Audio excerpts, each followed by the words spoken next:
Hello, hope I'm doing well. And the other day, I went and visited a museum ship I've never visited before. The SS Jeremiah O'Brien is a Liberty ship from World War II. Used to transport cargo, weapons, vehicles, all sorts of things across the Atlantic. And they made a ton of these. And fortunately, there's one somewhat nearby. Still a little bit of a drive for me, but an incredible ship to visit. I highly recommend this one. After visiting her, and I didn't even see the whole ship. I just had like a barely an hour, if that, of being on board her and exploring around. In terms of presentation and friendliness of the staff and stuff to look at and all those things, she's probably my second favorite museum ship I've been to, just behind New Jersey. And honestly, a little competition there. And it feels weird saying that, but yeah, it's just really cool ship, really friendly staff, tons of displays, tons of just stuff you can look at. Yeah, so let's get started. This is in San Francisco, is by Pier 39. I will have the address in their website below. If you look up SS Jeremiah O'Brien, it will have the old location behind Pampanito.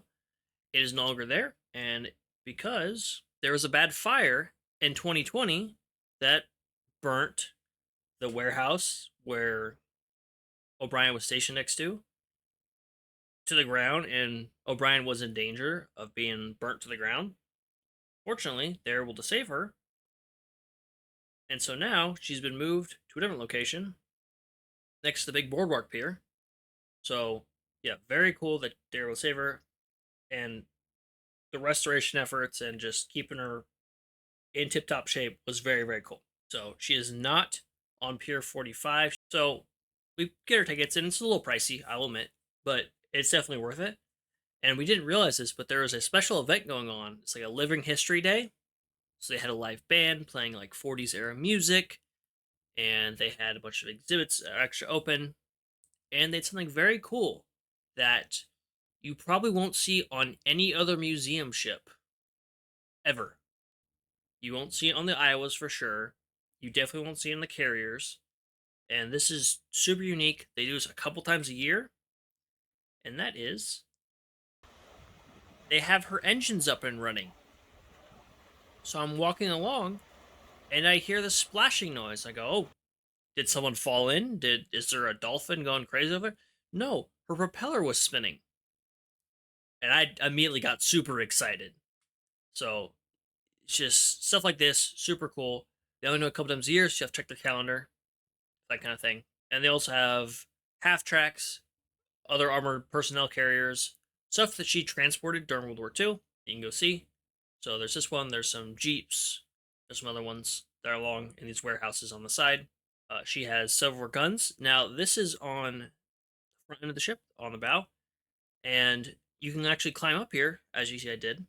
I made sure I asked permission first. I was want to make sure that was okay. I didn't want to get in trouble.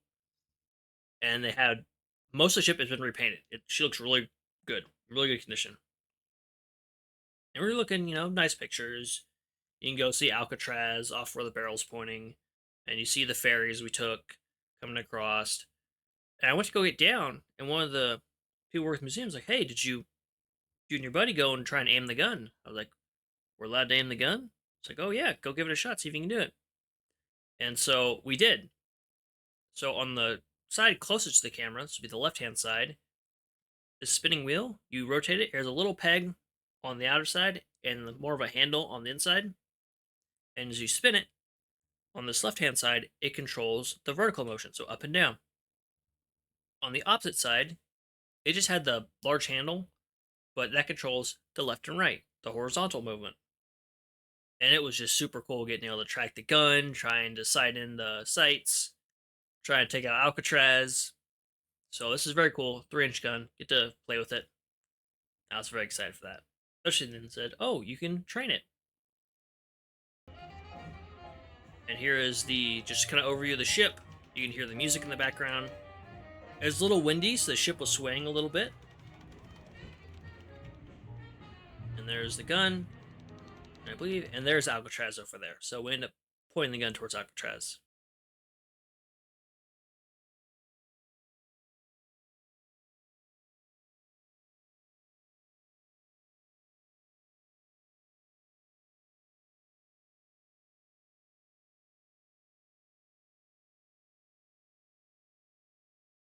So when we got to the ship, a lot of people recommending, hey, you need to go down the engine room. You need to go down the engine room. And so we did, and we saw the propeller spinning. It's like, okay, there's some kind of power going on here. And they had the boilers running and the triple expansion engines going. So here's the top of the engines, and as we walk down, you will see the giant crankshafts moving. And it's at the bottom level, so you can see sea level. So about where my head was where the water line was. Here's the boilers, and here's a video of the giant crankshafts just turning. Just the sheer size of these things was really incredible. I took small engines in automotive classes during high school, and so I've seen, the normal size of these, and this is just, I was giddy just seeing these giant engines going. It was super cool. So eventually we came back up. It was very hot down there, and I want to explore more of the ship, but we were on a bit of a time constraint because we had other plans for the day. So a little unfortunate there, but definitely planning a return visit at some point. So if you're on the main deck and you go to a section where it has an arrow pointing down to the ship, there's a museum shop. There's also kind of an open area where they have some booths set up. So they had representatives from the Hornet, some of the other museum ships around the area, veterans groups like that with booth setups. You can talk to them. They also had displays of like what the ship would be like when it was being used, the holds, all the tanks, all that sort of stuff, and a deck plan. As you go in further to this room, there's a bunch of cool dioramas. They have a diorama of the D-Day. They have ones with audio guides to them. So there's one with a convoy system. I did take a whole bunch of pictures because I want you guys to go look at it. So I'm hoping I'm giving you guys a good teaser and making you want to go. But one of the convoys, it lights up each area. So it's like, okay, this ship is doing this thing in the convoy. This submarine's moving to attack, so on and so forth. Super cool, super detailed. Just the amount of effort put in this was, I can't imagine. I haven't finished my New Jersey model, and just seeing this, I'm really recommend. I hope you guys understand that this is super cool. And they have displays and maps and photos all around. And I believe that's all my photos. So yes. So Jeremiah O'Brien, definitely recommend going if you're in the San Francisco area, particularly around the piers. Completely worth your visit, especially if you love naval history. And it's just super cool. They are going to be doing a cruise for Fleet Week in October. I'm gonna see about going on the cruise. It's kind of pricey, and I want to get a camcorder so I could take some good videos and not just use my phone. Phone takes really good videos. And I realize I can mess with the settings, but I want to have just something dedicated to make like the longer form videos, not use all my battery and all my storage space. So, but I definitely plan on returning, maybe some more photos. Probably just post them on the community section or on Twitter, something like that. Let me know if you've been to the Jeremiah O'Brien and what your experiences are, if you're planning on going. And thank you for watching. Hope you enjoyed, and I'll see you next time. Bye bye.